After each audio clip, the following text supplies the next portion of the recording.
राधा स्वामी। परम पुरुष पूर्ण धनी राधा स्वामी नाम, तिनके चरण पदम परे कोट कोट प्रणाम। राधा स्वामी दयाल की दया, राधा स्वामी सहाय। सबसे पहले हम बैठकर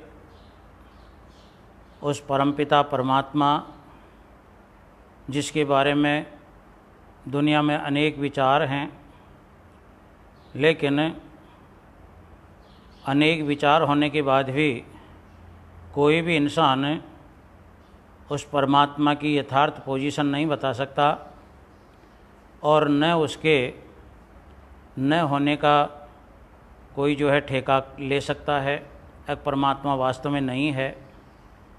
तो ऐसी परमात्मा को हर मज़हबों में, हर धर्मों में निराकार की संज्ञा दी गई है।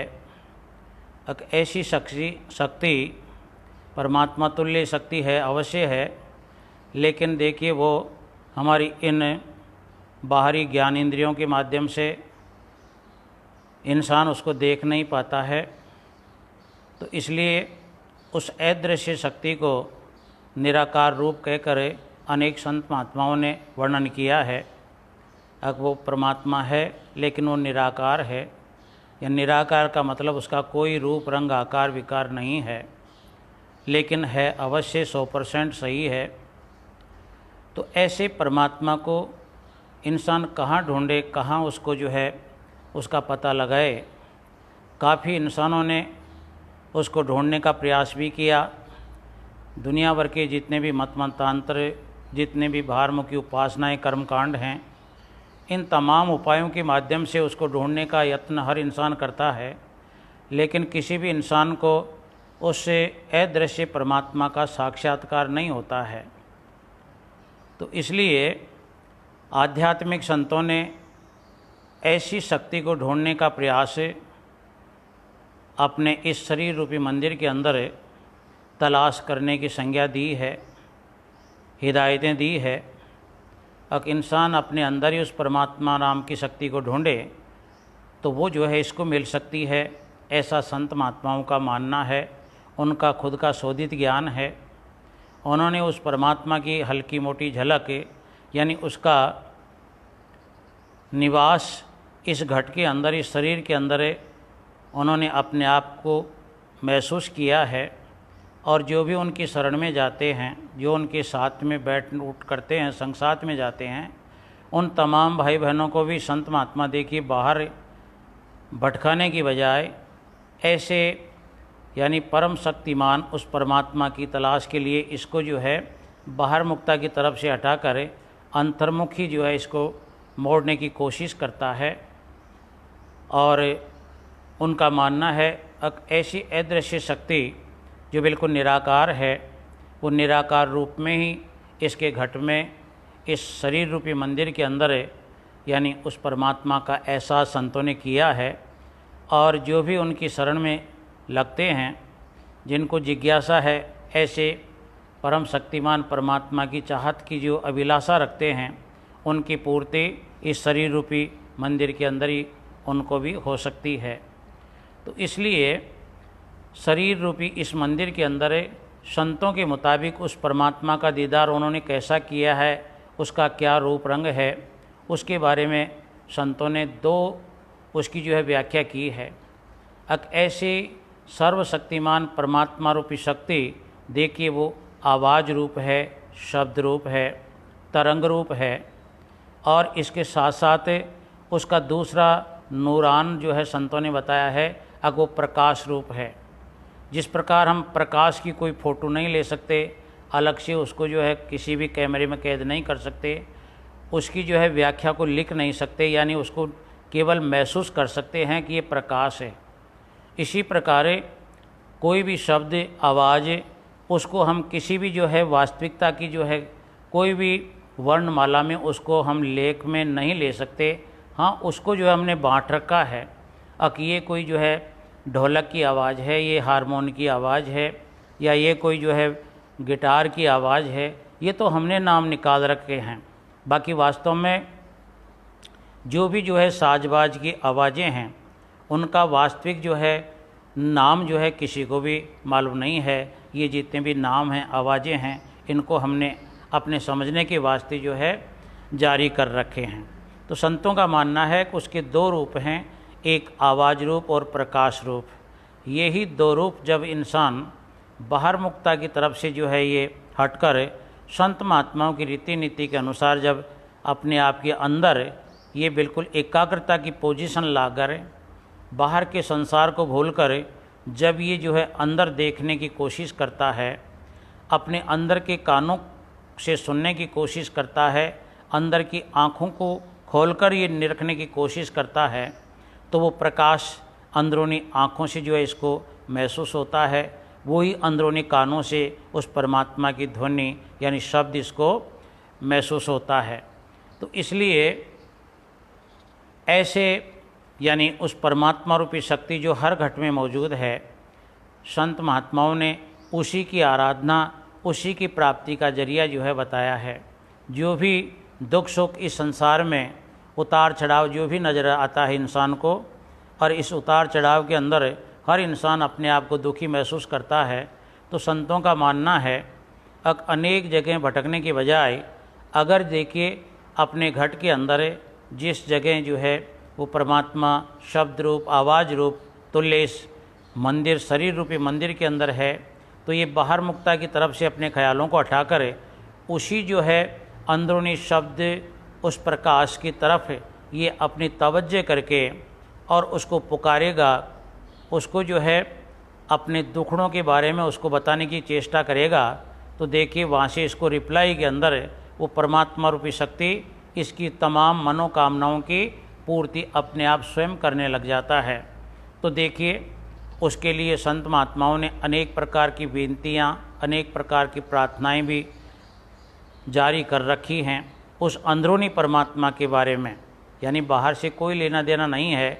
बाहर से हम किसी भी जो है अगर पूजा पाठ करते हैं या किसी प्रकार के धर्मशास्त्रों का अध्ययन करते हैं, तो वो तो देखिए देखी हुई चीज़ का एक निबंध टाइप होता है। निबंध वही निबंध जिस प्रकार देखिए अध्यापक लोग कई विद्यार्थियों को बताते हैं कि भैया गाय के ऊपर निबंध लिखो, तो वो बच्चा जो है गाय के ऊपर निबंध लिखता है, तो जैसा उसको दिखता है कैसी गाय है, अब उसके 4 पैर होते हैं, 2 सींग होते हैं, एक मुंह होती है, एक पूँछ होती है, इसका ऐसा है वैसा है, यानी उसका वर्णन जिस प्रकार निबंध लिखता है बच्चा, तो इसी प्रकार संत महात्माओं का ये मानना है कि उस अदृश्यमान उस परमात्मा की जो सारे संसार की संभाल कर रहा है, उसका कोई रूप रंग आकार नहीं है। तो अब हम जो है अगर हमारे बनाए हुए धर्मशास्त्रों की तरफ चलेंगे तो उन तमाम धर्मशास्त्रों में हमको यही सुनने को मिलेगा जैसे कोई हम निबंध पढ़ रहे हों, जैसे किसी इंसान लिखने वाले ने स्वयं अपनी आँखों से उस परमात्मा को देखा है या हमारे जो है इष्ट देवों को देखा है, यानी वो उसकी व्याख्या बताएगा, तो वो एक निबंध टाइप हो गया। तो ऐसा निबंध टाइप संत महात्माओं के मुताबिक एक काल्पनिक अवस्था होती है। तो काल्पनिक अवस्था के अंदर यानी हम हर इंसान, हमारी आत्मा उससे संतुष्ट नहीं होती है। क्यों नहीं संतुष्टि हो सकती है? जैसे देखिए हमने कई देखा है, दुनिया भर के हमने फूल देखे हैं, गुलाब का फूल देखा है, हजारे का फूल देखा है और भी मोगरे का फूल देखा है। अब अगर उस फूल को तोड़कर हम जो है उसकी खुशबू लेना चाहते हैं, तो वो खुशबू देखिए उस फूल की ओरिजिनल होगी, यानी उसके अंदर से वो खुशबू आती हुई महसूस होगी। और ठीक एक प्लास्टिक का फैक्ट्री के अंदर उसी गुलाब के फूल को अगर बना लिया जाए और उसकी आकृति हूबहू जो है ओरिजिनल फूल के मुताबिक कर दिया जाए, तो देखिए उसकी आकृति देखने में तो आ जाएगी ये गुलाब का फूल है या ये हजारे का फूल है, लेकिन वो कृत्रिम है, आर्टिफिशियल है। उसके अंदर यानी उसका रूप तो हमको महसूस होगा कि ये जो है फूल है, लेकिन उसमें जो खुशबू है जो ओरिजिनल फूल में आती है, वो फूल उस बनावटी फूल में वो खुशबू नहीं आती है। तो देखिए हम अपने आप ही उसकी अलग अलग से उसके टुकड़े कर देते हैं। अब ये फूल तो ओरिजिनल है जो महक लिए हुए है, महक छोड़ रहा है, अपनी खुशबू जो है साथ साथ खिलने के साथ साथ अपनी महक भी छोड़ता है। और वही फूल जो एक फैक्ट्रियों के अंदर प्लास्टिक के बनते हैं, यानी उसमें वो खुशबू नहीं है। तो किसी ने बताने वाले ने ये भी कहा है अब खुशबू आ नहीं सकती बनावटी फूलों से। तो अगर कोई फूलों की महक लेना चाहता है, अगर उसको बनावटी फूल अगर हम उसको समर्पित कर दें, उसके सामने बनावटी फूल रख दें, तो ठीक है वो इंसान ले तो लेगा, लेकिन जैसे ही अपनी नासिका इंद्री के पास में उसकी खुशबू को सूंघने की कोशिश करेगा, उसकी महक लेने की कोशिश करेगा, तो उसको जो है जिस मकसद से फूल को लेकर उसने जो है सूंघने की चेष्टा की थी, तो बेचारे के पिए पिए ढुल जाते हैं। वो देखता है कि यार ये तो बनावटी है। तो लेते टाइम तो उसको खुशी तो होती है, लेकिन उसका वास्तविक जो है फूल से उसको जो लेनी थी खुशबू, उसका अभाव रहता है। ठीक इसी प्रकार जितने भी हमारे धर्मशास्त्रों के माध्यम से जितने भी जो है पूजा पाठ नेम आचार धर्म जो भी जो है हम वर्णन टाइप जो है निबंध टाइप जो भी जो है पिछलों की जो है यानी जीवनियों के बारे में पढ़ा करते हैं, सुना करते हैं, उसी को अपने जो है परमात्मा की भक्ति का रूप देने की कोशिश की है। तो संतों का मानना है कि हमारी आत्मा जो है जो ओरिजिनल की आवश्यकता है इसको, यानी जिस प्रकार ओरिजिनल फूल से खुशबू भी मिल सकती है, उसी की निकली हुई जो है खुशबू से जो भौरे टाइप जो है भौरा है, वो केवल उसी फूल पर जाएगा जो स्वयं जो है महक भी छोड़ता हो। कोई भी भंवरा कोई भी तितली बनावटी फूल पर नहीं जाता, जाएगा दूर से देखने के बाद में तो जाएगा उसकी ओर, लेकिन वह जाने के बाद में भगकर जाएगा और जब खुशबू लेने की कोशिश करेगा तो वो उसके जो है बिल्कुल जो है एक प्रकार से मन खट्टा हो जाएगा कि मैं तो जो है लुट गया, मैं तो जो है बहकावे में आ गया, मैं तो कोई बनावटी चीज़ की तरफ आ गया। तो थोड़ी देर जाने के बाद में वो वापस लौट जाता है। ठीक इसी प्रकार अनादिकाल से जितने भी हमने पूजा पाठ ध्यान योग अर्चना जो भी हमने जो है शुरू कर रखी हैं, हर इंसान के अंदर रहने वाली आत्मा यानी उस मकसद से उन कामों के अंदर दौड़ कर जाती है। जिस प्रकार ओरिजिनल फूल की तरफ जो है दौड़ कर जाता है इंसान, इसी प्रकार ये आत्मा भी हर बाहरमुखी कर्मकांड के पीछे दौड़ कर जाती है। लेकिन दौड़ कर जाने के बाद में जब वहाँ पहुँचकर उसकी वास्तविकता की जब इसको खबर मिलती है, तो ये आत्मा जो चाहती है वो चीज़ का वहाँ पर अभाव होता है। तो यानी जिस उमंग के साथ में जाता है ये आत्मा दौड़ कर जाती है, वापस देखिए ये जो है अपने जो है उन अरमानों को जो है अपने आप को लुटा हुआ मानकर वापस आ जाती है। लेकिन फिर भी जो है इसकी इच्छाएं बनी रहती हैं।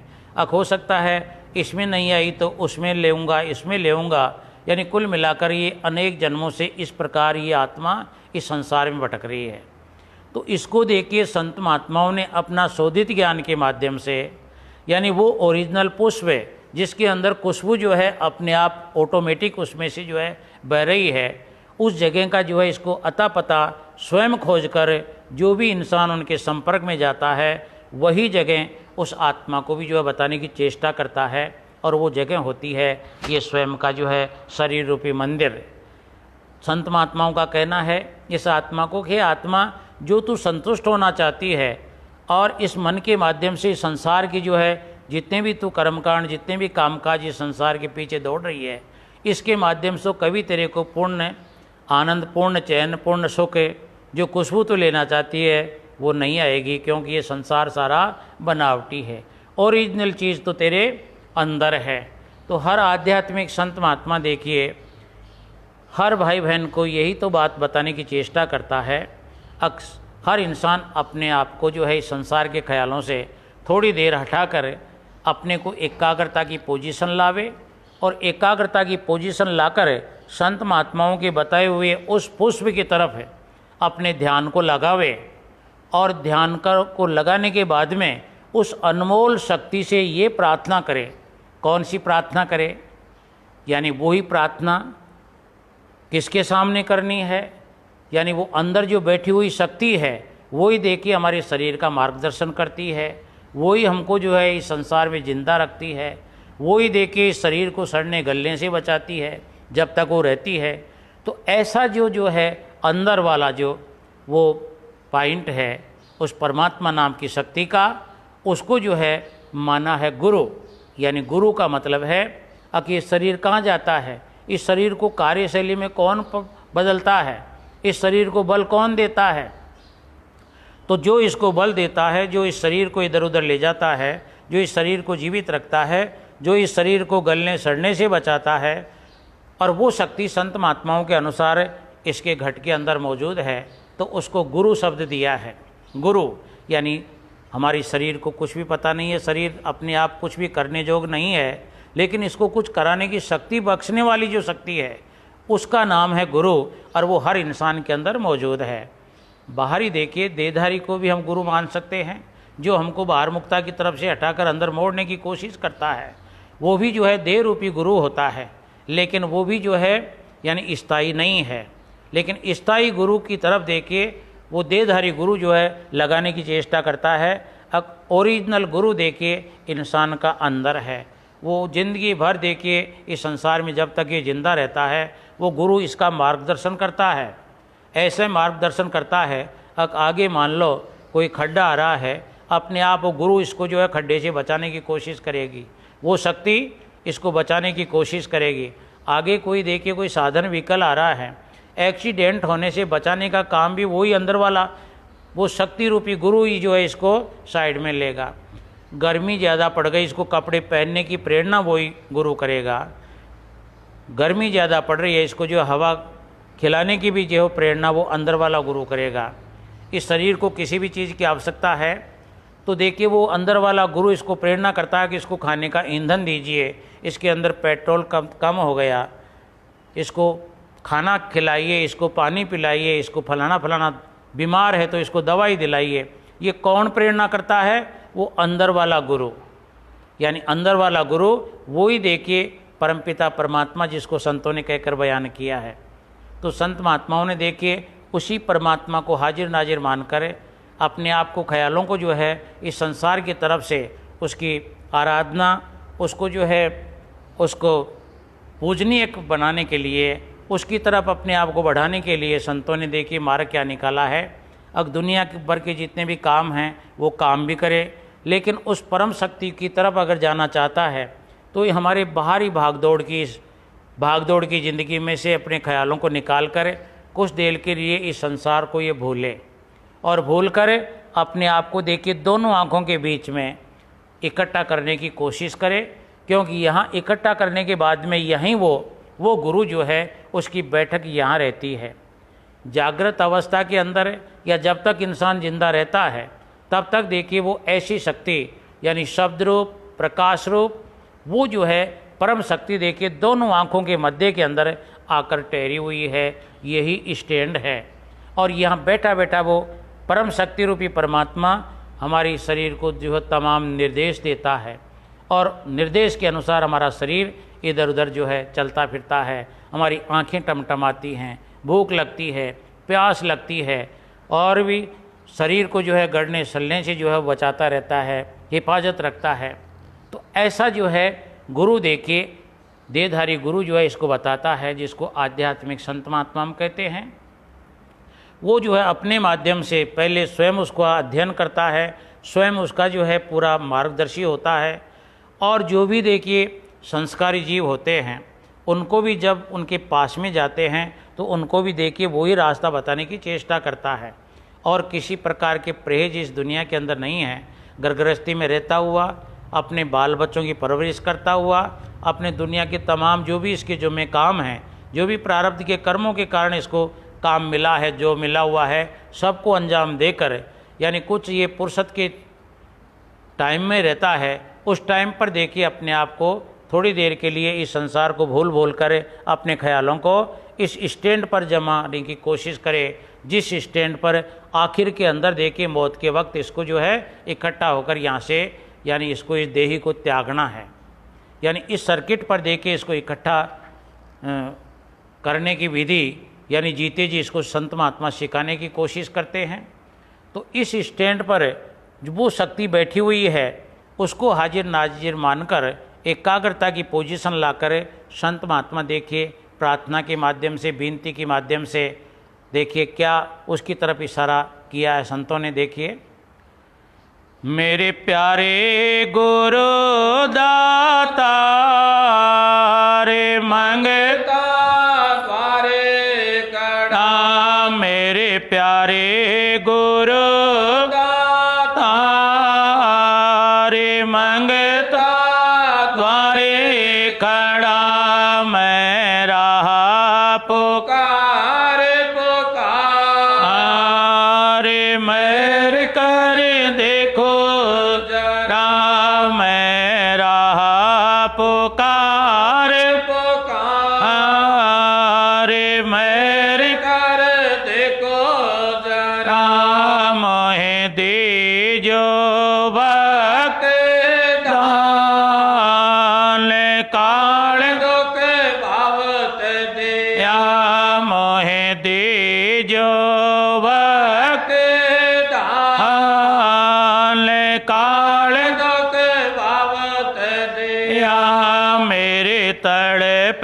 उठे आय दरस को तरस रहा मेरे तड़प उठे आय दरस को तरस रहा बरसाओ घटाया हरे प्रेम रंग बरसाओ प्रेम रंग श्रता भिंजे अमीर हरे तन हे हरा श्रता भिंजे अमीर हरे तन हरा मेरा जन्म सुफल ये तुम्हें गुणी गाव सदा मेरा जन्म सुफल ये तुम्हें गुणी गाव सदा मैं नीच यदम नाकार तुम्हारे द्वारे खड़ा मैं नीच यदम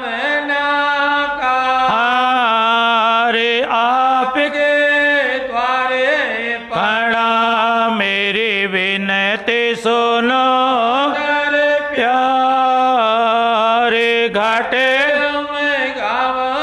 दया मेरी विनती सुनो प्यारे घाटे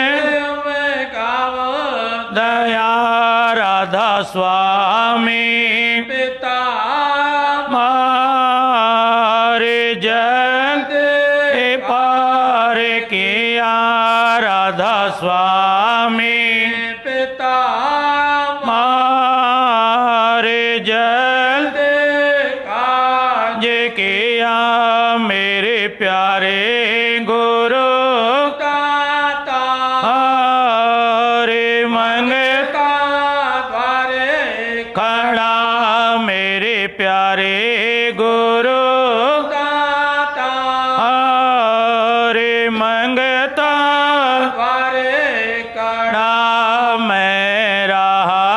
पुकार हरे मेरी कर देखो जरा मैं रहा पुकार हरे मेरी कर देखो जरा।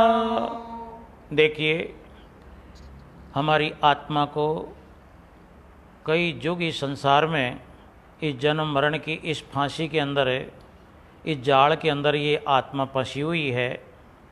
और फंसी हुई होने का भी कारण जो है साफ है, क्लियर है। अब ये आत्मा सत्य देश की रहने वाली थी, परमात्मा की अंश है, लेकिन जहाँ पर अब ये आई हुई है, ठहरी हुई है, ये देश भी देखिए परिधि तो उस परमात्मा की है, लेकिन इसका मालिक परमात्मा ने काल महाराज को बना रखा है। और ये यहाँ की तमाम लेखा जोखा यानी काल महाराज ही देखता है इसको। इसने ऐसा अपना ये देश अलग बिठा रखा है, बसा रखा है। ऐसी यहाँ पर ये देखिए भूल भुलैया इसने जो है रच रखी है। अगर भूलवश कोई भी अगर जो है परदेशी, अब इस काल के देश में परदेशी कौन होगा, किसको कहते हैं? संतों ने देखिए इस आत्मा को ही परदेशी कहा है। यानी संतों ने जहाँ ये काल के देश में रह रही है, जहाँ हम लोग रह रहे हैं, ये आत्मा के लिए परदेश है। आत्मा इस देश के लिए परदेशी है। अब परदेशी आदमी को जिस प्रकार देखिए दूसरे देश का रहनी गहनी, वहाँ का रीति रिवाज, वहाँ का खान पीन, वहाँ की जो है सैर शौकत जो है मालूम नहीं होती है, उसके लिए एक गाइडर लेता है बेचारा। वो गाइडर देखिए एक पर्यटक को, एक विदेशी को, एक सैलानी को अपनी जो है भावनात्मक विचारों के तहत उसको जो है हर चीज़ का ज्ञान कराता है। ये जो है रमणीय स्थान क्यों है, ये धार्मिक स्थान क्यों है, यहाँ क्या है, ये फलां फलां देखिए टीला क्या होता है, ये झीलें क्या हैं। यानी पर्यटक उस विदेशी आदमी को देखिए मार्गदर्शन करता है। इसी प्रकार संतों का ऐसा मानना है कि अनादिकाल पहले से ये आत्मा भी देखिए उस परमात्मा का अंश होती हुई इस काल के देश में यहाँ की रचना का कुछ जो है निरीक्षण करने के लिए, इस रचना का अनुभव करने के लिए ये आत्मा भी कुछ यहाँ जो है एक टूरिस्ट वीजे की तरह आई थी। जिस प्रकार टूरिस्ट वीज़ा लेकर विदेशी आदमी किसी दूसरे देश में आता है। अब टूरिस्ट वीजे का मतलब ये होता है कि उसको ऐसा टिकट दे देते हैं, अगर मेरे को इतने दिनों फलां देश में रहना है, उसके बाद में वापस जो है मेरे को इसी अपने देश में आना है। इसी मकसद से देखिए ये आत्मा भी इसकी गहराई के अंदर है, आध्यात्मिक संत महात्माओं ने जाने की कोशिश की है, तो उसका भी यही परिणाम निकलता है कि आत्मा भी देखिए सैर सपाटे के लिए इस काल के देश में आई थी टूरिस्ट वीज़ा लेकर। लेकिन जिस प्रकार टूरिस्ट वीज़ा लेकर आने वाला विदेशी आदमी वहाँ की जो है भूल भुलैया के अंदर अपना ध्यान लगा ले, और ध्यान भी इतना लगा ले कि उसका रूप ही बन जाए, या उसकी रहनी गहनी के अंदर इतना घल मिल जाए अब उसको उस बात का भी ज्ञान नहीं है कि मेरे पास टूरिस्ट वीज़ा है, मेरे को वापस भी जाना होगा कभी न कभी। तो ऐसी भूल भुलैया जिस प्रकार देखिए पर्यटक को हो जाती है तो उसको पता नहीं लगता है, पता नहीं कब देखिए उसकी मियाद निकल जाती है, और वो जो है दोबारा जो है हवाई जहाज़ के माध्यम से अपने देश में नहीं जा सकता है, क्योंकि उसका तो टिकट ही जो है बिल्कुल बैरिंग हो गया, उसकी तो मियाद ही ख़त्म हो गई। तो इसी प्रकार ये आत्मा भी संतों के मुताबिक इस काल के देश में यहाँ का तमाशा देखने के लिए आई थी, इस काल महाराज की रचना को निरीक्षण परीक्षण करने के लिए आई थी। लेकिन काल महाराज ने जब से ये आत्मा आई है इसका जो है गाइडर देके इस मनीराम को लगा दिया, यानी ये मन इस आत्मा को गाइड करता है। यहाँ के प्रत्येक स्वाद खट्टे मीठे चरपरे का ये मनीराम इसको जो है चखनी करवाता है। यहाँ के जो है बड़े बड़े सीन सीनरी, पहाड़, नदियाँ, झीलें और भी जितने रमण के स्थान हैं उन सब की देखिए ये मनीराम गाइडर की तरह इस आत्मा को देखिए अपनी मन घड़ंत बातों के अंदर बेचारी को जो है फंसाता जाता है। और भी जितने भी हमारे स्वाद हैं खट्टे मीठे चरपरे, सबका ये ज्ञान कराता है कि ये भी देखिए आपको लेना है, ये इसमें ऐसा स्वाद है, इसमें ऐसा आनंद है। यानी जो भी हम काम कर रहे हैं, जो भी अपने जो है विषय विकारों का या इंद्रिय भोगों के वास्ते जो भी काम कर रहे हैं, इसमें मिलोनी ज़्यादातर जो है इस मन की खुशी के लिए अपने आप करता है। इसमें कुछ खुशी जो है आत्मा को भी महसूस तो होती है, लेकिन इसमें ये मनीराम भी संतुष्ट नहीं होता है। और जब मनीराम ही संतुष्ट नहीं होता है, ये तो बहकावे के बतौर इसको फंसाता है, तो आत्मा बेचारी देखिए इस बनावटी संसार के अंदर इसको पूर्ण संतुष्टि का ज्ञान नहीं होता है। तो इतनी भागदौड़ करने के बाद भी आत्मा जो है ये संतुष्ट नहीं होती है। हम लोगों ने, आप लोगों ने देखा होगा कि संसार के हमने कोई सा भी काम ऐसा नहीं छोड़ा जिसको हमने नहीं किया, लेकिन हर काम करने के बाद में उसका वास्तविक हमको जो है यानी उसका पारितोषिक भी मिला, उसकी इनाम बतौर हमको तनख्वाह भी मिली, रुपया पैसा भी मिला, ऐसा आराम भी मिला। हम जो चाहते हैं सब हमने जो है इकट्ठा भी किया। लेकिन अगर ध्यान से बैठकर हम लोगों ने कभी विचार किया हो तो इतना सारा मान लो सोने चांदी हीरे पन्ने जवाहरात की खान भी अगर हमने इकट्ठी कर ली, साज सामान यहाँ का इकट्ठा कर लिया, जो भी खाने पीने के तमाम सामान इकट्ठा कर लिया, लेकिन अगर बैठकर विचार करेंगे तो कोई भी इंसान की आत्मा जो है इस संसारिक लश्कर इस सामान से संतुष्ट नहीं है। क्यों नहीं है? अब दिखने में तो ये आनंददायक दिखते हैं और कुछ देर के लिए क्षणिक सुख मिलता भी है, लेकिन जो आत्मा जिस देश की रहने वाली है वो पूर्ण रूप से संतुष्ट हो जब मिले। अब जो भी सामान इसके पास हो सदा जो है वो ज्यों का त्यों इसके पास बरकरार रहे, यानी वो इसे बिछड़े नहीं। वो स्वाद जो इसको पहले पहले आता है वो स्वाद इसको जीवन पर्यंत मिलता रहे। जो इसको प्यार प्रेम मिलता है वो क्षणिक न मिलकर जिंदगी भर मिलता रहे। इसकी हिफाजत के लिए जो इसके रखवाले बन रहे हैं उनका जो है सानिध्य जिंदगी भर इसको मिलता रहे। जिन रुपए पैसों को इकट्ठा करता है जिंदगी भर ये जो है उसी जो है ढेरी पर ये बैठा रहे। जिन स्वादों का ये आनंद लेता है वो स्वाद इसको जो है सदा के लिए ही जो है मिलते रहे। अब ऐसा संभव नहीं है, क्योंकि ये तो देखिए हल्का सा जो इसको सुख महसूस होता है, ये तो जिस प्रकार बनावटी फूल के ऊपर कोई सेंट का या इत्र का थोड़ा छिड़काव कर दें तो जितनी देर देखिए वो नहीं उड़ेगा, जितनी देर हल्की सी उसमें महक आएगी और महक आने के बाद में हमको महसूस होगा कि ओरिजिनल फूल है।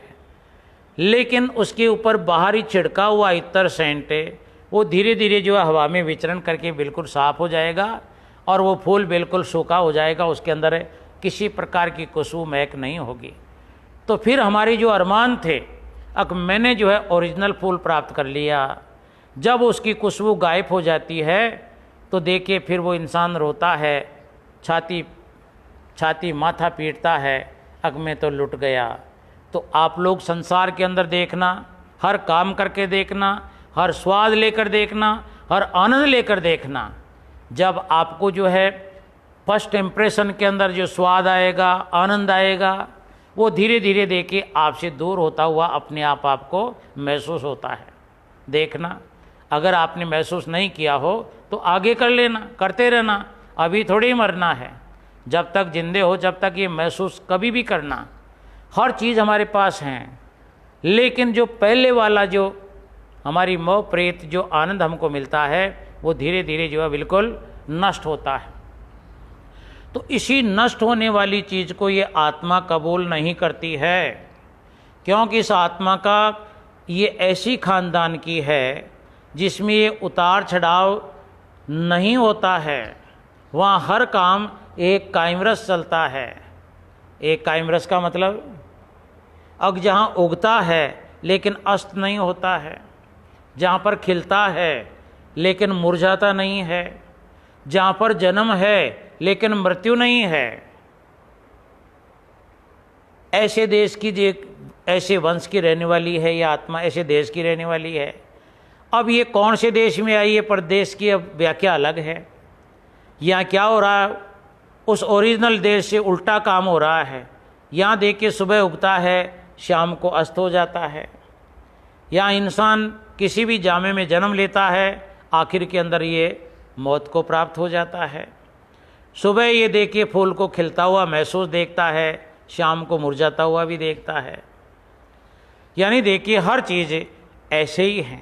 एक दफ़े नया कपड़ा खरीदता है, लेकिन नया कपड़ा एक दो दिन काम में लेने के बाद में वही जो है गंदा हो जाता है। किसी से भी ये प्यार प्रेम करता है, अब ये तो जो है प्यार प्रेम मेरा सही है, ये प्यार प्रेम मेरा सदा चलने वाला है। पहले देखिए माता पिता से प्यार प्रेम करता है, अब मेरे माता पिता मेरे ही हैं, मैं इनको कभी नहीं छोड़ूंगा और ये मेरे को कभी नहीं छोड़ेंगे।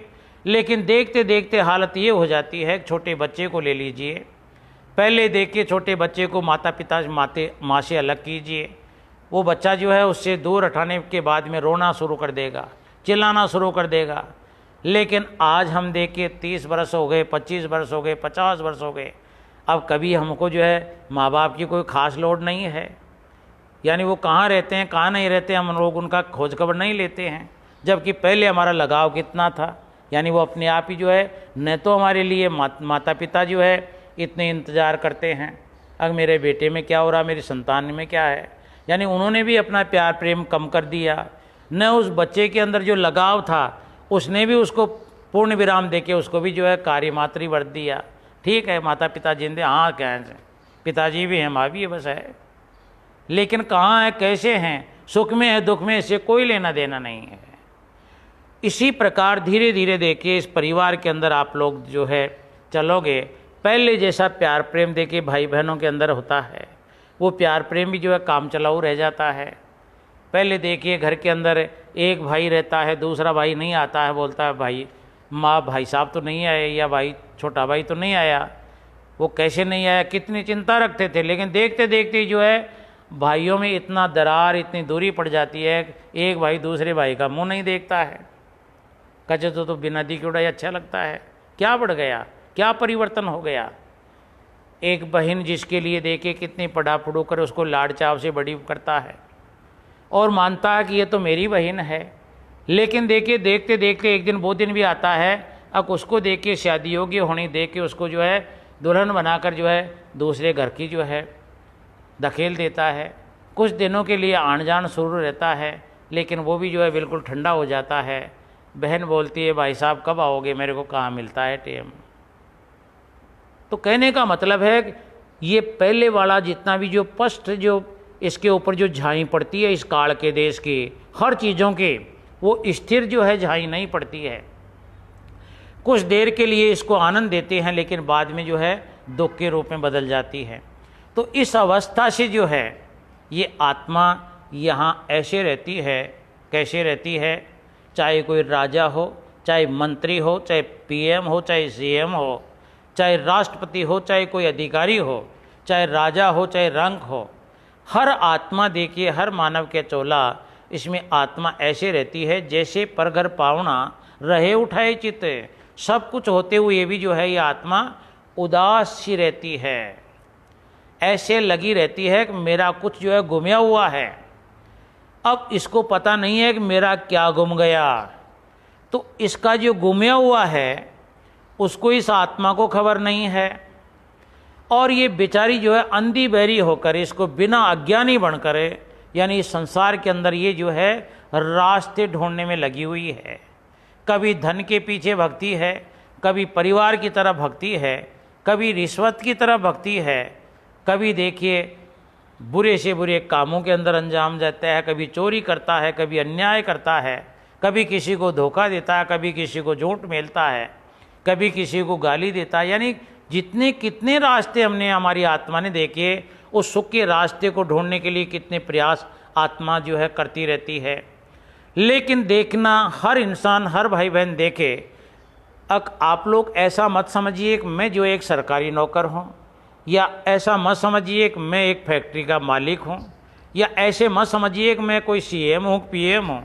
यानी हर इंसान जो है देखे सारा काम जो है इंसान जो है इकट्ठा कर सकता है, लेकिन यहाँ सुखी कोई भी नहीं है। गरीब आदमी बेचारा देखिए वो भी सुखी नहीं है, क्योंकि उसके पास कमी है। जिसके पास है वो भी जो है उसकी बढ़ोतरी में लगा हुआ है, उसको भी चैन से नींद नहीं आती है। मंत्री संतरियों की हम रोज़ सुनते हैं, बेचारे किसी को कोई गाली निकालता है, किसी को कोई ख़त्म करता है, किसी का क्या हो जाता है, किसी का हार जाता है, कभी जीत जाता है, कभी चिल्लाता है, कभी वाहवाही। यानी क्या हो रहा है, सीएम भी बेचारा जो है दिन रात चैन की नींद नहीं लेता है, वो भी हाय आनंद, हाय शांति, हाय सुख, यानी वो भी ढूंढता है। और इसी के तहत जो है कोई रिश्वत लेता है, कोई भ्रष्टाचार करता है, दुनिया भर का जो भी इसको करना है सब इंसान कर रहे हैं। यानी कोई भी ऐसा इंसान नहीं है जो है निडर हो। निडर यानी इंसान का निडर क्या होना है, निडर इसके अंदर बैठने वाली शक्ति है वो होती है, शरीर निडर नहीं होता है। जब इंसान मर जाता है तो इसके हाथ पांव यहीं पड़े रहते हैं, फिर ये देखिए जलने से भी नहीं डरता है, आग में डाल दो तो भी इसको डर नहीं लगता है। तो कहने का मतलब है कि नहीं इसको धूप में डाल दो तो भी इसको जो है धूप नहीं लगेगी, कुछ भी कर दो शरीर का, यानी इसको शरीर को डर नहीं लगता। तो डर किसको लगता है, डर संत महात्मा बता रहे हैं कि इसके अंदर जो बैठने वाली आत्मा है उसको डर लगता है, उसको डर लगता है अब वो मेरा सामान जो है वो कब मिले, कहाँ रह गया वो। इसी डर के मारे जो है इंसान जिंदगी भर पापड़ बेलता है। तो हर इंसान संत महात्माओं के ज्ञान के माध्यम से कैसे कामों को अंजाम दे रहा है। कच्चे बिना भेद भटक तो डोले, इन कारण खार्यो लाता। हम जो भी काम करते हैं, चाहे लाख रुपए रोज कमाते हैं, चाहे हम औहदे ऊपर बैठे हैं, चाहे अधिकारी बनकर बैठे हैं, चाहे मिनिस्टर बनकर बैठे हैं, चाहे कुछ भी कर रहे हैं, चाहे फैक्ट्रियों के मालिक बनकर बैठे हैं, हमारी आत्मा के अंदर वो लिबलिबाहट हर वक्त बना रहता है। अब मेरा वो सामान कहाँ रह गया। तो इसलिए क्या होता है, उसी सामान को बिना भेद जो है मिले बिगड़े इस संसार में ढूंढता है। संत महात्मा इसको क्या बताते हैं, इसको मोड़ते हैं, इसकी भागदौड़ की जिंदगी के अंदर इसको कुछ रोकने की कोशिश करते हैं। भैया रोके, और ढूंढने वाले खोज निकालने वाले रोके, क्या खोज निकाल रहा, क्या ढूंढ रहा है। यानी संत महात्मा इसको रोकते हैं। हमारे धार्मिक जो है स्थल, वो इंसान की भागदौड़ की ज़िंदगी में इसको रोकने की कोशिश करता है। अगर रुक भैया रुके, लेकिन ये जो है यानी रुकने का नाम नहीं लेता है। ये तो जिस प्रकार जो है रेल के अंदर है एक गार्ड होता है, वो देखिए स्टेशन मास्टर को जो है केवल जो है अपनी पहले वाली चाबी को दूर भगाता है और उस स्टेशन की चाबी को अपने हाथ में घाल कर चला जाता है, रुकता नहीं है। तो जहाँ पर हमने देवस्थान बना रखे हैं, वहाँ हर इंसान आप लोग देखना, ये केवल उस टीटी की तरह गार्ड की तरह जो है केवल जो है वो की भगाता है और दूसरी की घाल लेता है। पूजा स्थलों पर जाता है, तीर्थों पर जाता है, लेकिन जो है जाकर ऐसे आता है जैसे रबड़ की गेंद को आप लोग जो है दीवार पर मारो और जिस वेग से मारोगे उसी वेग से वो दीवार पर लौटकर वापस उसी की जगह आ जाती है। तो हमने देखिए ये पूजा स्थल, पूजा पाठ, ध्यान, योग, अर्चना केवल नाम मात्र की कर रखी हैं। एक दिन देखिए हम बिल्कुल जो है बिल्कुल सन्यासी के रूप में बन जाते हैं, 9 दिन के नौरते करते हैं, ओहो हो, किसी को गाली नहीं देते हैं, एक टाइम खाना खाते हैं, सबसे प्यार प्रेम से करते हैं, रोज़ जल से स्नान करते हैं, पता नहीं क्या क्या करते हैं, बैठकर जो है अपने धर्म शास्त्रों की जो है रिपीट करते हैं जैसे कोई परीक्षा देनी हो। और 9 दिन के बाद में 10वें दिन तमाम ताम झाम को बाहर झाड़ के नदी में डाल देते हैं और फिर जो है वही करोती ले लेते हैं हाथ में। यानी वही संसारिक काम जिसमें झोंड, तेताड़, धोखा धड़ी, बस वही खेती फिर करने लग जाते हैं। तो देखिए मंदिर मस्जिदों में हम कितनी देर गए, यानी गए और वापस आ गए, यानी आगे पीछे का हमने कोई साधन नहीं किया। अब यहाँ हम क्यों आए थे, किस लिए आए थे, हमारी क्या समस्याएं थी, समस्याओं का उत्तर कहाँ कौन देगा, हम बिना सोचे समझे माड़ा डाल कर आ गए। वो भी एक तरह से जो है उस गार्ड की तरह वही जो है हाथ में डालने वाला वो घोड़ा यानी की, बस आ गए, हो गई छुट्टी। तो कहने का मतलब है ऐसा करने से भी आत्मा को वो जो चाहती है वो संतुष्टि इसको नहीं मिल पाती है। तो इसको संत महात्मा या जो है आध्यात्मिक संत महात्मा इस भागदौड़ की ज़िंदगी में इसको कुछ रोकने की आवाज़ दे रहे हैं, अरे भैया सुन तो सही, सुन तो सही। जिस प्रकार देखिए कोई भी किसी भी इंसान का कोई जानवर खो जाता है तो वो धूप के अंदर, बरसात के अंदर भाग्या जा रहा है, भाग्या जा रहा है कि मेरा जानवर कहाँ गया। अब बेचारा जिसने देखा है उस जानवर को चरता हुआ या भागता हुआ, वो पीछे से आवाज़ देता रहे भैया रोके, यानी वो जानता तो है कि इसका जानवर खो गया, उसकी हेरने में जा रहा है ये, लेकिन उसको ये उसकी बात नहीं सुनता है। कचे आऊँगा लेकिन बाद में आऊँगा, पहले मैं मेरे गाय भैंस का हेरा कर लूँ। अब ये ज़रा सा रुक जाए, अपने टाइम निकाल कर उसकी बात दो सुन ले, तो देखिए वो रोकने वाला बेचारा बता देगा तेरा फलाना जानवर देखिए ऐसा था क्या।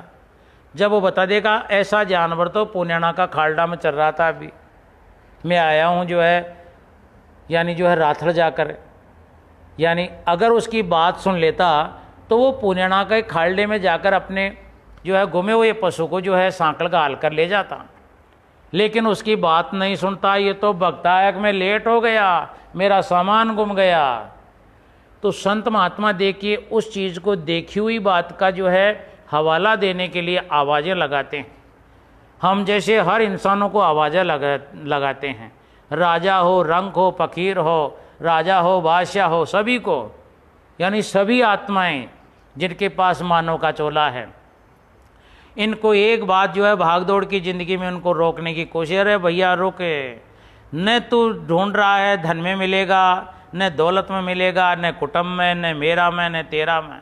हम जानते हैं कि तेरे को किस चीज़ की आवश्यकता है, तेरा क्या गुमा हुआ है।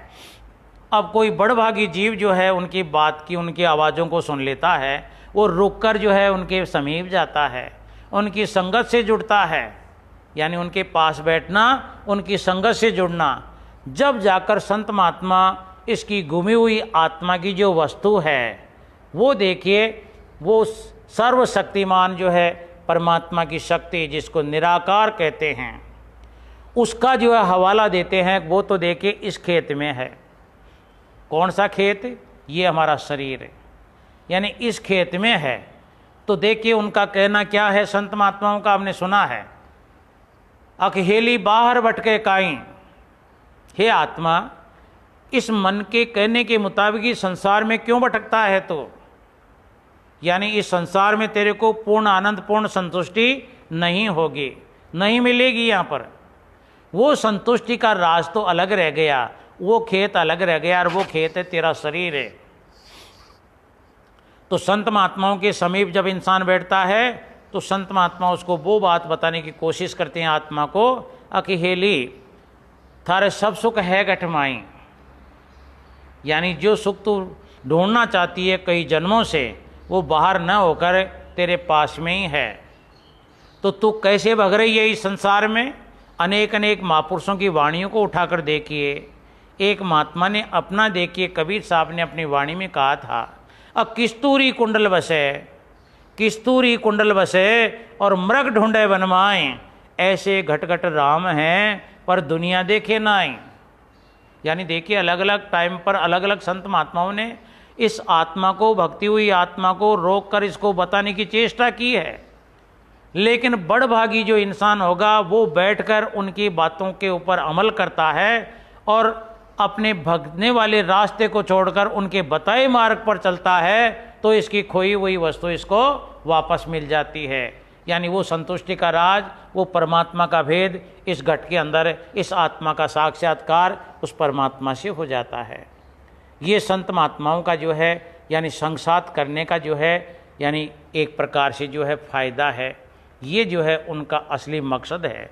इस आत्मा को अपना खोया हुआ सामान इसको वापस मिल जाए, वो देने की जो है कला संत महात्मा बताते हैं। अब देखिए पहले बात तो देखिए इस दुनिया के अंदर भागदौड़ इसकी हटा करे, यानी परमात्मा की चाहत, सुख, शांति, चैन, आनंद की जो है जगह बताते हैं इसको घट में। अब ये घट की तरफ मुड़ भी जाएगा लेकिन ये जा नहीं सकता। जिस प्रकार देखिए वो ऐसी वस्तु कैसे लगी हुई है इस शरीर में, छुपी हुई है। आप लोगों ने अगर गुलाब का जो है पेड़ देखा है तो गुलाब के पेड़ के अंदर नीचे कांटे, उसके पत्तियों में भी कांटे होते हैं और उसके अंदर फूल जो है ऊपर जाकर लगता है। यह आप लोगों ने खजूर का पेड़ देखा होगा, नारियल का पेड़ देखा होगा। तो नारियल का पेड़ देखिए होता है वो नीचे उसमें फल नहीं लगते हैं, यानी नारियल का फल बहुत ऊपर जाकर लगता है। हर इंसान जो है चलता हुआ ही देखिए नारियल नहीं तोड़ सकता है, उसके लिए तो तोड़ने की विधि अलग है। तो इसलिए वो विधि संत महात्मा सत्संगों के जरिए जो है इसको धीरे धीरे समझाने की कोशिश करते हैं। अब ये ऊंचा जो है नारियल, इसको तोड़ने के लिए तेरे को कोई सीढ़ी की आवश्यकता पड़ेगी या किसी रस्से की आवश्यकता पड़ेगी या उसका और उपाय जो भी होगा वो उपाय इसको बताने की कोशिश करेगा, और उन उपायों के माध्यम से वो अगर कोशिश करेगा तो वो नारियल तोड़ सकता है। इसी प्रकार हमारे इस शरीर के अंदर यानी वो प्रकाश स्वरूप, शब्द स्वरूप जो परमात्मा बैठा हुआ है, उसकी तरफ भी हर इंसान यानी चटमंगनीर पटब्याव की तरह नहीं मिल सकता है, क्योंकि उसके आगे पीछे जिस प्रकार है यानी गुलाब के जो है पेड़ के ऊपर नीचे कांटों से लदी डालियां हैं, जब इंसान फूल को तोड़ने के लिए चढ़ेगा तो रास्ते के अंदर उसको कांटे चुभेंगे, यानी वो फूल तोड़ नहीं सकता है। अब देखिए, फूल तोड़ने वाला जानता है कि मैं जो है फूल कैसे तोड़ता हूँ, क्योंकि उसका खुद का अनुभव है। हर आदमी नहीं तोड़ सकता।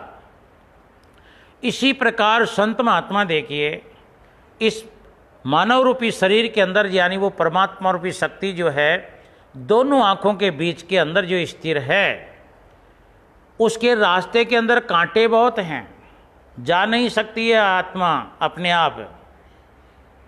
तो इसके लिए आध्यात्मिक संत महात्मा देख के ऐसे जो है उस शक्ति से जो है उनका जुड़ाव है, वो अनुभव के माध्यम से उससे जो है उस रास्ते को तय कर रहे हुए होते हैं।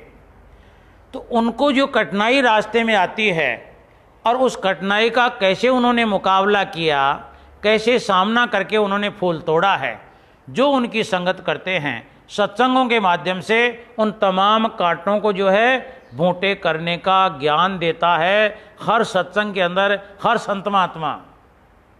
सत्संग को समझ लीजिए, सत्संग क्या है? सत्संग से कोई धन दौलत ऐसा आराम नहीं मिलने को है, यानी हमारी आत्मा को संतुष्टि के खजाने तक पहुंचने में दिक्कत न हो, और वो सुख शांति चैन आनंद का खजाना हमारे अंदर है। अब उसको हर इंसान ले नहीं सकता, क्योंकि रास्ते के अंदर जो है काफ़ी जो है कठोर भरा है, कांटों भरा है ये रास्ता। तो इन कांटों से हमारा बचाव कैसे हो, उसका ज्ञान सत्संगों के अंदर संत महात्मा देख के इसको देने की कोशिश करता है। और जिस सत्संग के अंदर जाने के रास्ते को बुहारने का जो है ज्ञान नहीं मिलता, केवल परमात्मा का इशारा ही मिलता है, तेरे अंदर ही परमात्मा बैठा है, नहीं मिलेगा भैया। अगर किसी ने बता दिया अगर दूध के अंदर घी छुपा पड़ा है, अगर उसकी विधि किसी जो है पहले घी निकाली हुई जो है कोई माता बहन से नहीं मिलेगा, तो दूध के अंदर से घी नहीं निकाल सकती। तो इसलिए पहले से जो घी दूध से निकाला है उसका ज्ञान लेना पड़ेगा, कैसे दूध को गर्म करना पड़ेगा, कैसे ठंडा करना पड़ेगा, फिर उसमें जावन डालना पड़ेगा, खटाई डालनी पड़ेगी, और रात टाइम का उसको सारा टाइम उसको रखना पड़ेगा।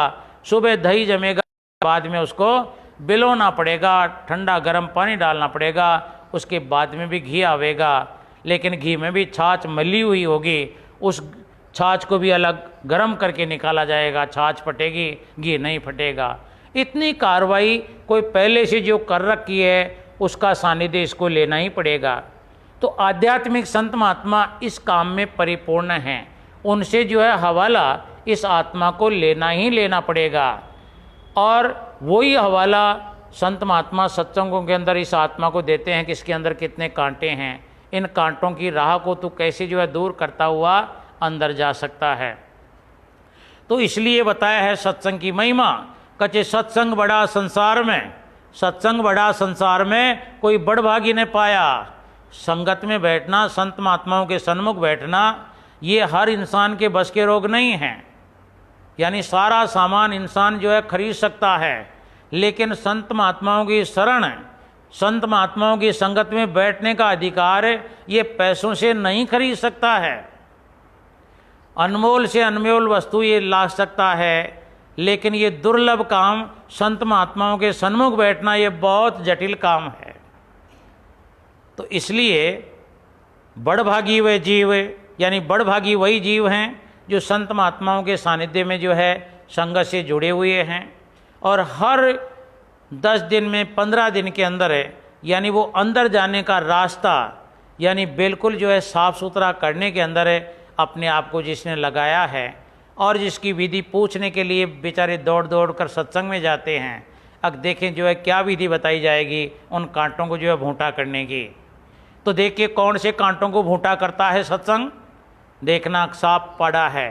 काम है, क्रोध है, लोभ है, मोह है, अहंकार है, ईर्षा है, ये मेरा और तेरा है, ये कांटे हैं। जब तक ये कांटे जिंदे रहेंगे, नुकीले रहेंगे, हम इस राह में नहीं चल सकते, यानी इस राह में नहीं चल सकते। तो सत्संग में धीरे धीरे जाने से ये कांटे धीरे धीरे जो है इसको संत महात्मा इनकी औकात बताते हैं। अब भैया देखिए क्रोध का क्या मतलब होता है, ईर्ष्या कितने दिन कर सकता है, अहंकार कितने दिन तू रख सकता है, इनकी सबकी औकात संत महात्मा सत्संगों के माध्यम से जो बखान करेंगे। जब इसको औकात मालूम पड़ेगी, रे मेरा अहंकार तो जब तक जवानी है, बाद में मेरा अहंकार लुप्त हो जाएगा, मेरे को हाथ में लाठी भी लेनी पड़ेगी जो मेरे जीवन का चलने का आधार बनेगा। आज मैं जो है फलानी चीज़ को दूर से देखता हूँ, कल को मेरे मोतियाबिंद भी पड़ सकता है, फिर मैं दूसरे का जो है खुआ भी पकड़ सकता हूँ। आज अपने खुओं को फूल आता है, कल ये दूसरे के खुए पकड़ कर भी चल सकता है। यानी तमाम औकात इसको जो है किले में बताते हैं।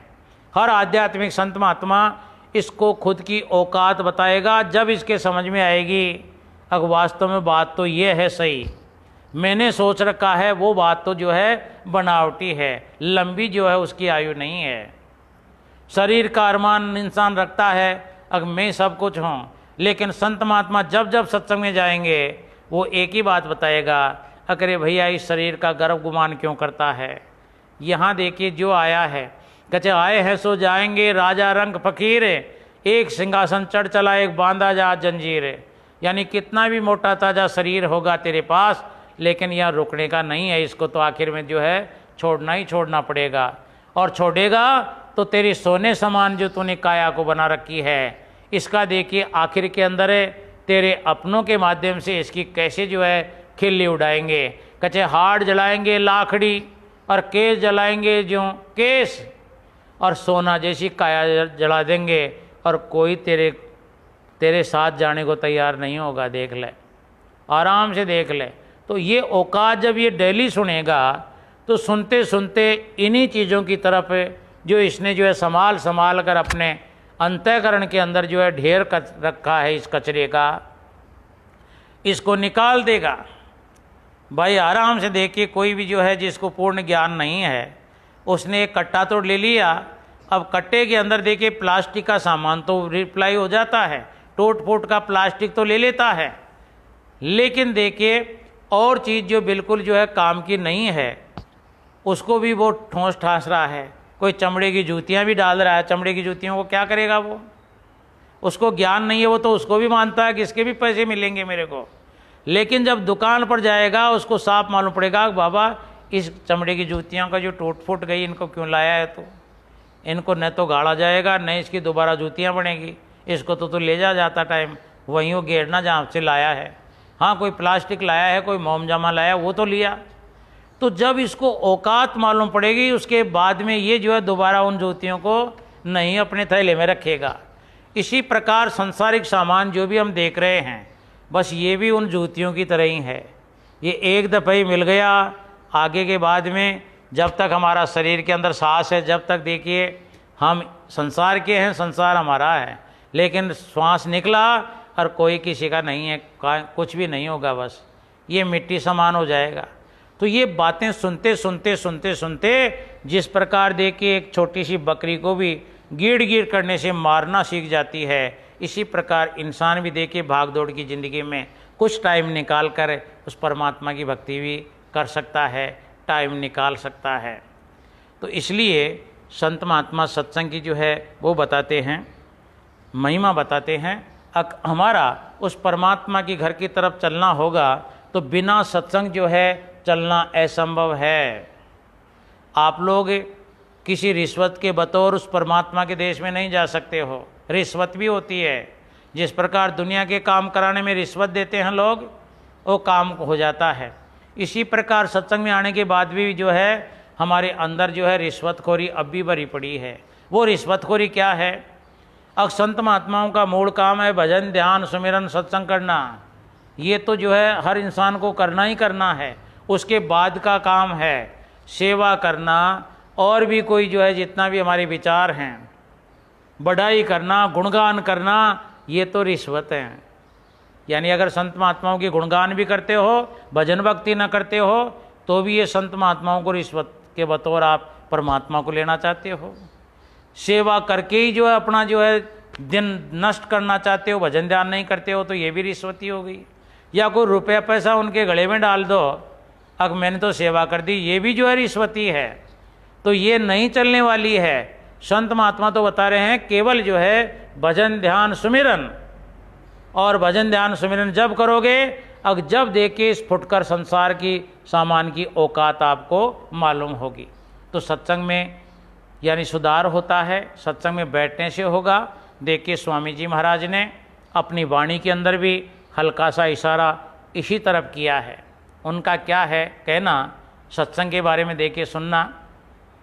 वाणी प्रेमी जइयो रे अरे हाँ रे प्यारे जइयो, सत्संग में ले जो सूरत आए अपनी सूरत गाय। प्रेमी जइयो रे हाँ रे प्यारे जइयो, सत्संग में ले जो सूरत जग आए अपनी सूरत जग। देखिए हर संत महात्मा का एक ही कहना है, अब इस आत्मा को अगर सही मार्गदर्शन पर, जिस मार्ग पर परमात्मा का इसका जो है मेला होवे, इसका साक्षात्कार हो जावे, तो इसके बीच के अंदर कड़ी है, सत्संग रूपी कड़ी है, इससे इसको जुड़ना ही जुड़ना पड़ेगा।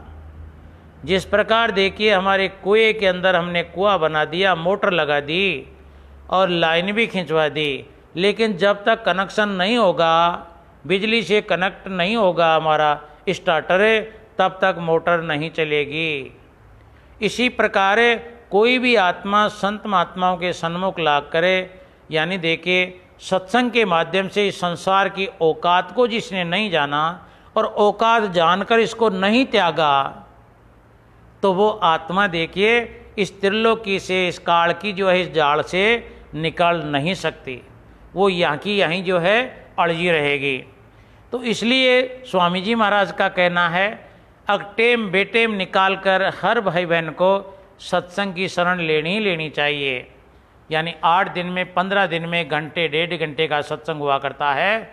हर भाई बहन इसमें जो है शरीक हो, इसमें अपने जीवन के अंदर और ही निखार आएगा।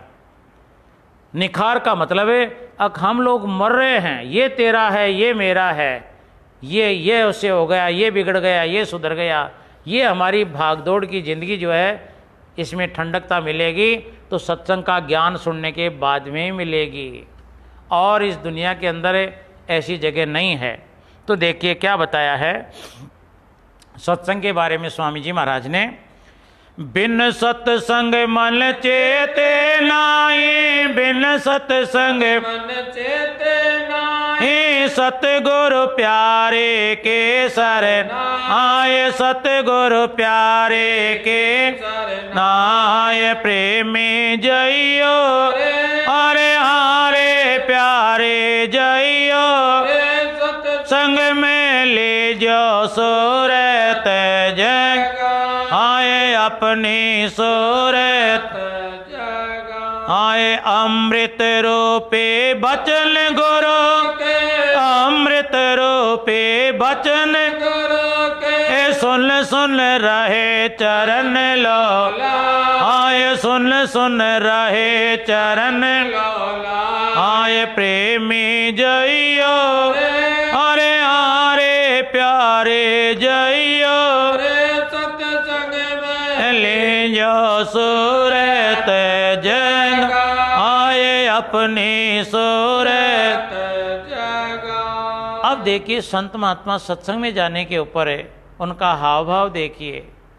हमारी आत्मा जो अनेक जन्मों से इस काल के देश में ये भटकी हुई है, भूली हुई है, इसको वापस जो है लाने के लिए, यानी संत महात्मा देखिए श्याम दाम दंड भेद, कितनी भी मेहनत उनको क्यों नहीं करनी पड़े, उसकी शरीर की जो है कैसी भी जो है हारी बीमारी रोग दोग दुनियावी जो है कर्मों का कर्जा जो इसने कर रखा था, उसको भी जो है हल्का कर करके इसको भुगतान करके जैसे जैसे प्रीत इसकी दृढ़ाते हैं। जिस प्रकार माँ देखिए छोटा बच्चा, उसको जो है बोली सिखाने में अगर वो तोता बोलता है तो माता पिता भी तोती तोतली बातें करता है, अगर मेरा बच्चा तोतली बोलनी सीख जाए।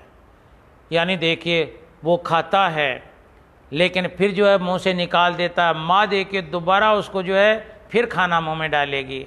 माँ के विचार हैं मेरा बेटा खाएगा तो ये मोटियार बनेगा, फटाफट बड़ा बन जाएगा। और भी देखिए अगर किसी प्रकार से बच्ची को कोई रोग हारी बीमारी हो गई तो उसको डॉक्टर वैद्यों के पास ले जाता है, उसको ठीक करवाता है कि मेरा बच्चा निरोग होगा तो मेरा वंशज बनेगा, मेरा नाम कमाएगा। यानी देखिए जिस प्रकार माता पिता अपने बच्चे को पढ़ाता है लिखाता है, आप खाने पीने का जो है ध्यान नहीं रखता है, अपने बच्चे के ऊपर ध्यान रखता है, इसी प्रकार सत्संग के माध्यम से भी संत महात्मा मीठे वचनों से इसका भाई बनकर, बाप बनकर, इसका जो है प्यारा बनकर, सखा बनकर, इसका मित्र बनकर, दोस्त बनकर, अधिकारी बनकर काम नहीं करता है कोई भी संत महात्मा। आप लोगों ने सुना होगा कि अधिकारियों के जो आदेश, ऐसा कर दो, शूट कर दो, ऐसा कर दो, इसका ऊँट बना दो, इसका ऐसा कर दो। नहीं नहीं नहीं, संत महात्मा जैसे तैसे भी, अगर हम अनपढ़ हैं, बिना पढ़े लिखे हुए हैं, तो हमारी समझ की बात हमको जो है, जो हम समझ सकें उसी भाषा में जो है देखिए अपने आप को ढाल लेता है।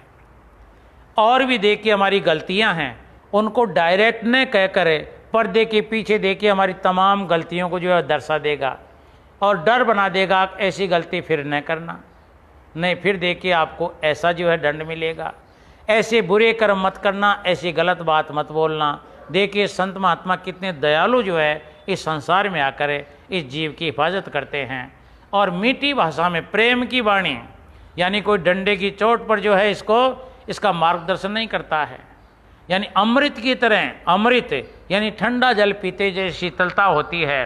तो कितने भी आप विचारों से अगर जो है गरमा रहे हो, लेकिन संत महात्माओं के ज्ञान के सामने बैठोगे तो आपकी उनकी वाणी के अंदर ऐसी मधुरता, ऐसी ठंडकता महसूस होगी। अब जिस प्रकार जल पीने से अंदर तक जो है हम शांति मिलती है, आनंद मिलता है, तो देखिए ऐसी उनकी वाणी होती है संत महात्माओं की सत्संग में। वहाँ कोई तानाशाही विचारों का आदान प्रदान नहीं है, वहाँ कोई ऊपर नीचे उतार चढ़ाव का जो है भेद नहीं है, छोटे बड़े का भेद नहीं है। वहाँ तो देखिए एक ही सिद्धांत मिलता है संत महात्माओं के दरबार में, अब जो मेरे प्रीतम से प्यार करे मोहे प्यारा लागे रे, राधा स्वामी करो। और ऐसे लगता है संत महात्माओं को ये मेरे ही बच्चे बच्ची हैं। चाहे हम किसी भी जो है ओछे कर्मों के कारण समाज ने हमको नीची जाति में डाल दिया, अच्छे कर्म से हमारे को ऊंची जाति में डाल दिया, लेकिन संत महात्मा की नज़रों में कोई छोटा बड़ा नहीं है, कोई किसी प्रकार की जाति से भेदभाव नहीं है। वहाँ तो मानव जाति से मतलब है, मानव जाति के अंदर भी जो है आत्मा है, उनकी दया धार कर इस संसार में उनका आना होता है। तो उनका पूरा प्रयास इस आत्मा को जैसे तैसे समझा बुझाकर जो है इसको वापस अपने देश में पहुंचाने का जो है बीड़ा उठा कर आते हैं। तो उनका वचन अमृत की एक प्रकार से जो है वर्षा होती है। जब सत्संग में संत महात्माओं की वाणियों सुनते हैं हम, उनकी ज्ञान सुनते हैं, तो आत्मा को महसूस होता है अब देखिए मेरे ऊपर अमृत की बरसात हो रही है। जिस प्रकार किसान अपने खेत के अंदर फसल बोता है और सावन के अंदर फुहार लगती है उस फसल के ऊपर, तो फसल कान काट कर जो है बिल्कुल खड़ी हो जाती है। इसी प्रकार मनीराम को तो थोड़ा तकलीफ मिलता है सत्संग में, लेकिन हमारी आत्मा सावन की फुहार की तरह जो है बिल्कुल खिलकर तैयार हो जाती है सत्संग के ज्ञान से। तो देखिए क्या कहा है स्वामी जी महाराज ने, शब्द भेद लेकर सतगुरु से, शब्द भेद लेकर सतगुरु से मन और सूरत अदर चढ़ाए, मन और सूरत अदर चढ़ाए, प्रेमी जइयो रे हारे प्यारे जइयो रे, सत्संग में ले जो सूरत हाय अपनी सूरत गाय, सुन सुन धुन सूरत मगनानी, सुन सुन धुन सूरत मगनानी, मन से लेना खोट छुड़ा हाय, मन से लेना खोट छुड़ाए, प्रेमी जइयो हरे हारे प्यारे जइयो रे, सत्संग में ले जो सूरत जग आए अपनी सूरत जग। तो जिस प्रकार एक बच्चा जो है माता पिता के कहने के बावजूद भी पढ़ने नहीं जाता है, स्कूल नहीं जाता है, और वो माँ बाप की जो है हुक्म के जो है बोझ मानता है कि मेरे को स्कूल में क्यों भेजते हैं, लेकिन उनके जो है मार धाड़ जैसे भी जो है श्याम दाम दंड वेश उसको लोभ लालच देकर माता पिता उसको स्कूल में भेजते हैं, तो धीरे धीरे उसको विद्या अंदर बढ़ती है तो वो क्लास के अंदर आगे से आगे बढ़ता जाता है, और बढ़ता जाता है तो वो जो है 90-95% नंबर लाना शुरू हो गया। अब इतने नंबर लाता है तो जो है नौकरी का इंटरव्यू का कॉल लेटर आना शुरू हो गया। अब उस बच्चे की आंखें खुलती हैं, उसको मालूम पड़ता है अब देखिए मेरे माता पिता, यानी देखिए इस दिन के लिए मेरे ऊपर इतने जी जान से जो है बेचारे लगे हुए थे। तो फिर देखिए वो बच्चा उसकी अपने आप जो रुचि हो जाती है, पहले तो धक्का स्टार्ट था, लेकिन जब इसको महसूस हो गया मैं तो अब जो है कोई नौकरी करने का जो है काबिलियत मेरे में आ गई, तो फिर देखिए वही बच्चा अब माँ बाप नहीं बोलता है कि तू बेटा फार्म भर, वो अपने आप ही अपने नौकरी का फार्म ढूंढने के लिए भागता है। उसको अरमान हो गया अब मेरे माता पिताओं का प्रयास, और मेरे को तो जोरा आ रहा था उस टाइम पर, मेरे को ज्ञान नहीं था, लेकिन आज जब जो है नौकरी के लिए मेरे को कॉल किया जा रहा है तो अब मैं सरकारी नौकरी करूँगा, अब मैं ज़्यादा इस दुनिया के पापड़ नहीं बेलूँगा, धूप में नहीं जाऊँगा, अब मैं कुर्सी पर बैठकर जो है मुफ्त की तनख्वाह लेऊँगा। तो फिर वो बच्चा अपने आप ही जो है खिंच जाता है। तो इसी प्रकार संत महात्मा इसको ज़बरदस्ती लाकर यहाँ जो है इसको बैठाने की कोशिश करता है। एक दफ़े यहाँ की शब्द की आवाज़ की तुनकार, यहाँ के प्रकाश की झलक अगर इस आत्मा को मिल गई तो फिर देखिए फिर इसको कहने की आवश्यकता नहीं है। फिर अगर कोई इसको छुड़ाएगा अगर भैया त्रिलोकी का राज तेरे को दे दें तो इस काम को जो अंजाम मत दे, परमात्मा का भजन ध्यान सुमिरन मत करे, तो त्रिलोकी के राज को भी ये ठोकरे मार सकता है। आखिर नहीं, इसमें क्या है जो तो इसमें ही है। फिर अपने आप इसको कहने की आवश्यकता नहीं होगी, अपने आप ये दौड़ कर जाएगा। देखना आप लोग पहले जो है काश्तकार खेत में काम करने के लिए जो है बैल रखा करता था। अब बैल बेचारे जो है शाम को सूखे जो है चारे को जो है खाया करते थे। अब बैलों को जो है भूखे तिसाए रात को जो है ठाण पर बांधते थे, खाने के ऊपर ले जाते थे, बेचारा मन मार कर जाता था अब वही सूखा घास डालेगा मेरा मालिक तो, लेकिन उसको गाजर भी डालते हैं। एक दो दफ़े अगर उसकी ठाण में गाजर खिला दी उसको, तो गाजर की अगर डाढ़ लग गई इसकी तो फिर देखना उसको स्वाद आ गया। तो फिर देखिए वहाँ से खोला, किसी जो है बंधन से इसको फ्री किया और दौड़कर उस खूंटे पर जाएगा और फटाफट 5-7 गबड़ भर के यो गपागप खाने की कोशिश करेगा। जब करेगा जब उसको स्वाद आएगा। तो ये स्वाद संत महात्मा बता रहे हैं कि इस इंसान को, इस मानव के चोले में ये स्वाद जो इसके पास में ही पड़ा हुआ है, इसको जरा सी आत्मा अगर जो है चख ले तो फिर इस दुनिया को ये त्याग सकती है।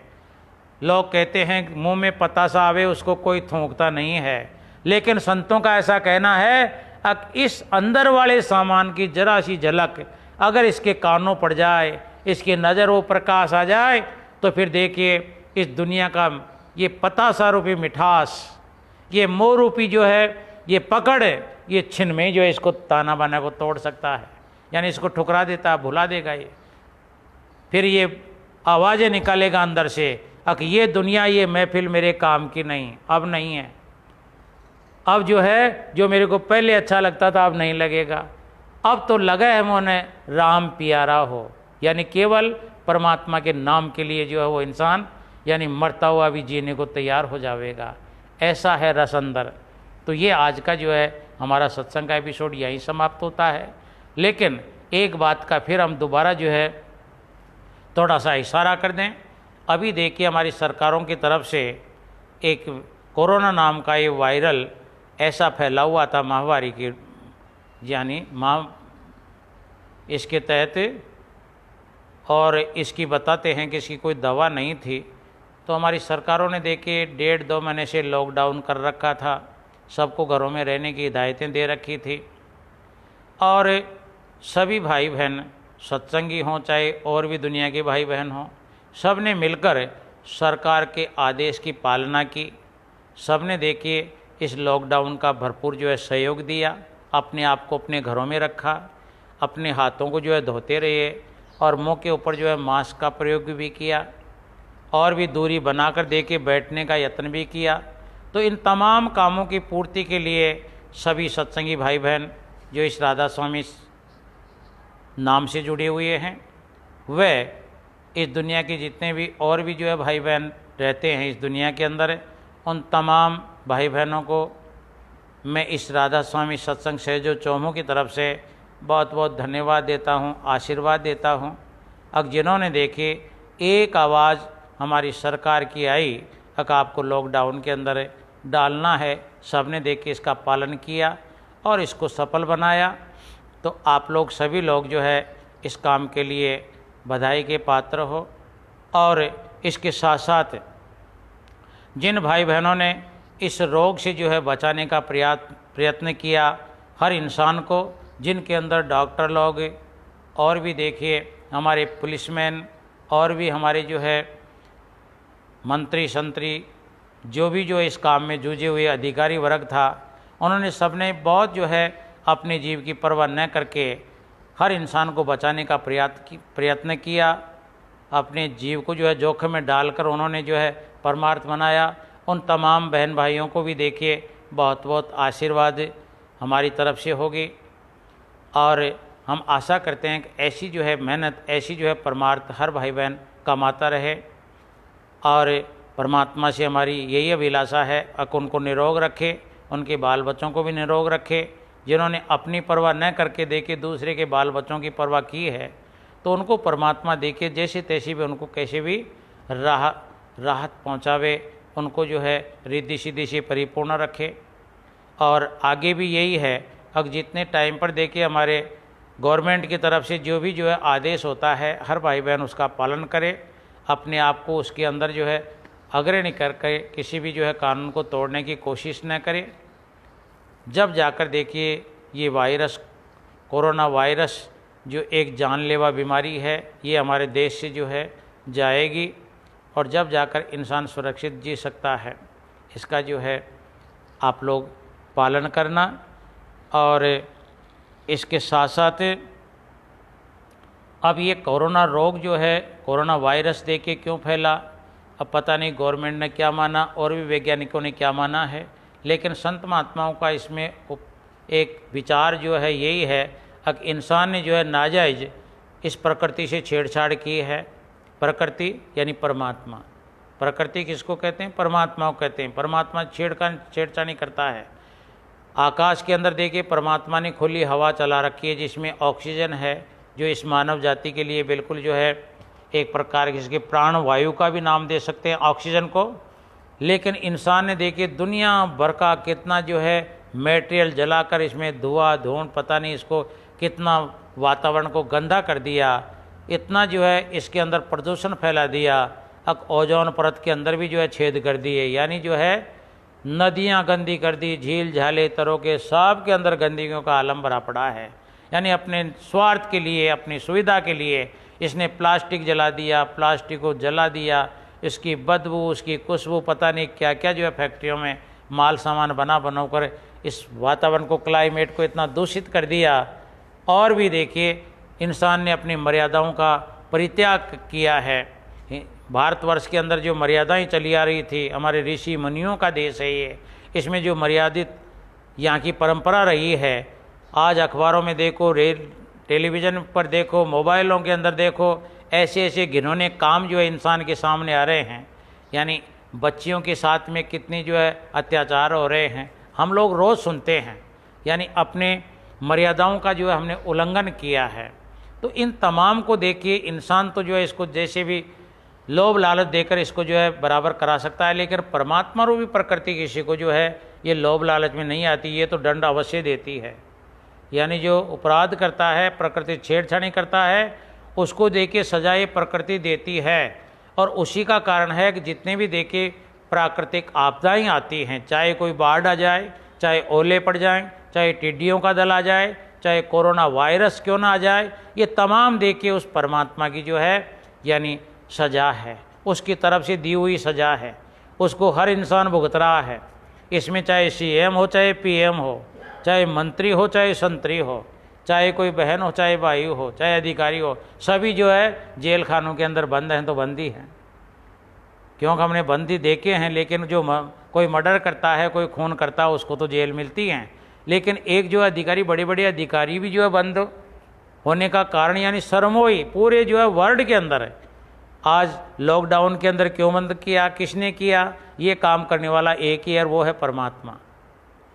यानी वो पूरे इंसान को जो है जेल में भी डाल सकता है, पूरे इंसान को जिंदा भी कर सकता है और इसको मार भी सकता है। यानी उसको पहचान कराने के वास्ते देखिए उस परमात्मा ने सज़ा दे रखी है। तो सभी बहन भाई देखिए जिनको ज्ञान है उस परमात्मा का, सुबह शाम बैठकर उस परमात्मा से जो है प्रार्थना करें। अगर परमात्मा बचा, आगे से देखिए ज़्यादा भी न तो अपने आप के बारे में सोचो कि हम कोई ऐसा गलत काम नहीं करेंगे जिससे जो है ऐसी प्रकृति जो है रुद्र रूप में आवे। अच्छे कर्म करो, चोरी डाके छोड़ो, झूठ तेतालबाजी से दूर रहो और इस दुनिया के पापड़ बेलने के साथ साथ कुछ परमात्मा की भक्ति के लिए भी टाइम निकाल लो। बस यही है, इससे और कोई आगे पीछे कुछ भी नहीं है। राधा सो।